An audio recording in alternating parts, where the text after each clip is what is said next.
This is CNN. Well, Donald Trump today complained to Republicans about his New York conviction. That would come as perhaps no surprise to anyone, and Speaker Mike Johnson, especially because according to Politico, Trump called Johnson in the days after the verdict to tell him, quote, "We have to overturn this." Now, Johnson, he can't actually do that, but he is doing what he can. Just yesterday, House GOP leaders were looking for votes for a bill that would allow state-level prosecutions against a president to be moved to federal court. That sounds awfully specific for a reason, right? But that's not all. Speaker Johnson now appears willing to go after special counsel Jack Smith using the appropriations process, something that he was unwilling to do as recently as just a month ago. I'm going to get right to Democratic Congresswoman Stacey Plaskett, representing the U.S. Virgin Islands. She's also on the House Select Subcommittee on Weaponization of the federal government. Congresswoman, thank you so much for being here today. Welcome. How are you? I'm great. I'm glad that you're here. Thank you for coming. And, you know, this reporting from Politico about the president lobbying Speaker Johnson perhaps is unsurprising that he would want that help, but yet the type of help to help overturn a state-level conviction. Sure. How can he? Well, he can't. They're trying to change the law. They're trying to change the basic jurisprudence and judiciary system that we have in this country. And even more shocking is the fact that a Republican would want the federal government to usurp states' rights, right? Which seems anathema to the Republican Party. But this is being played out over and over again. On the Weaponization Committee, we're having hearings based upon provocations from individuals like Steve Bannon and others who on their podcasts will constantly tell Jim Jordan, Mike Johnson, what are you guys doing? You need to be going after this. And it's a projection on their part. The weaponization of the federal government is actually being executed by Jim Jordan, Mike Johnson, and Donald Trump himself. Now, all three likely would believe that to be nothing further from the truth. They are holding committee, especially your colleague, Congressman Jordan, on this very issue. And he is actually looking at the Manhattan DA, Alvin Bragg, to have him come in and testify. He wanted that to happen today. He's instead coming after the sentencing of the former president, Donald Trump. He's agreeing to voluntarily testify. First of all, do you think that's a good idea? And especially given what you know about the goals of your Republican colleagues for this committee? Well, I think that at every turn when they have these hearings, it ends up falling short of what they've wanted, whether it's an indictment of President Biden, whether it's the indictment or impeachment of any number of cabinet members. They fall short because they do not have the facts. You can have as many opinions as you want, but the facts still remain as facts. And I think that that's something that's going to be borne out by District Attorney Alvin Bragg. I can't state for him whether or not I think it's a good or bad idea. I believe that there should be a separation between what happens in our judiciary and what happens with our legislature.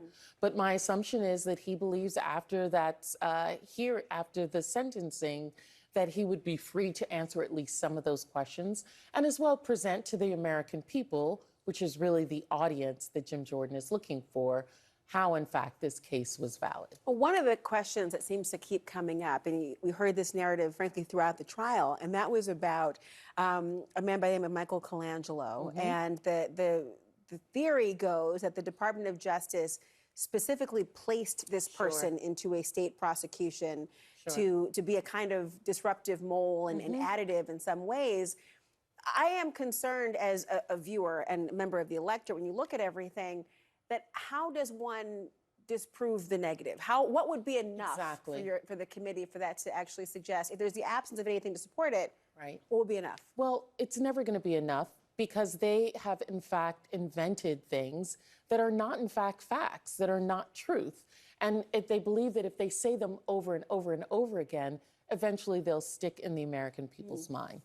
Our job on my side as the ranking member has been to constantly, at each and every point, identify falsehoods, let the American people know that they're false, and as well show them what, in fact, the truth is and what the facts are. What I find so interesting about this entire thing with DA Bragg, is the continual placement of other individuals on him as if he, as a district attorney, does not have the intellect or the capacity himself to be able to prosecute this case.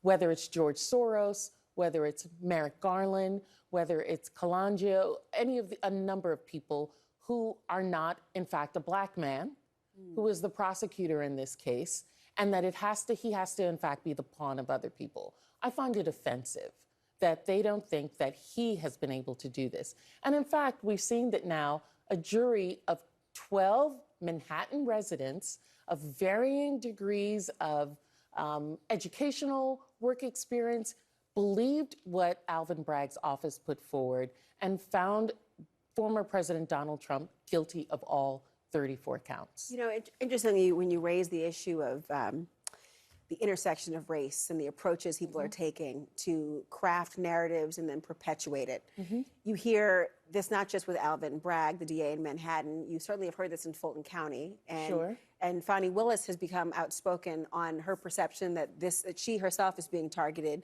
based on race. Letitia James is another person as example. We could frankly go through a number of people on that very front. I want you to listen to what she had to say, Fani Willis, the Fulton County DA, just recently about the perception of the attacks. They get mad when I call out their lunacy.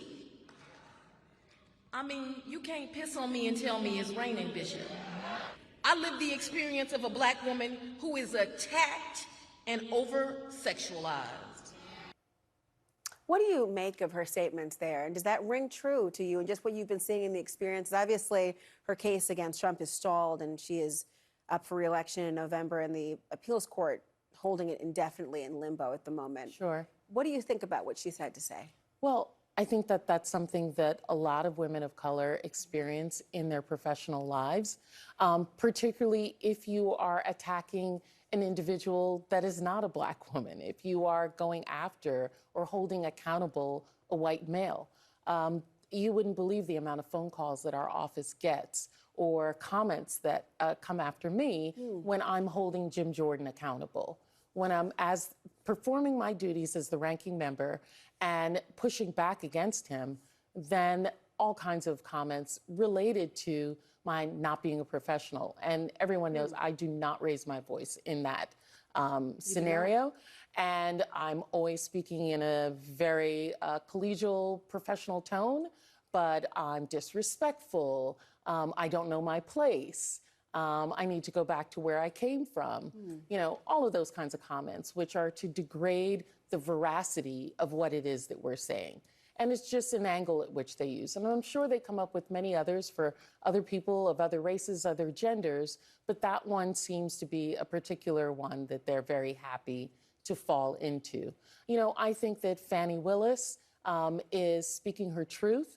I know that she is focused on her case, and whether it's stalled or not, justice still continues. We've seen that a number of times in a number of instances, whether it's the case that has happened in New York or all of the cases that have happened in New York, the stalled matter on the classified documents, which I believe is probably one of the strongest cases.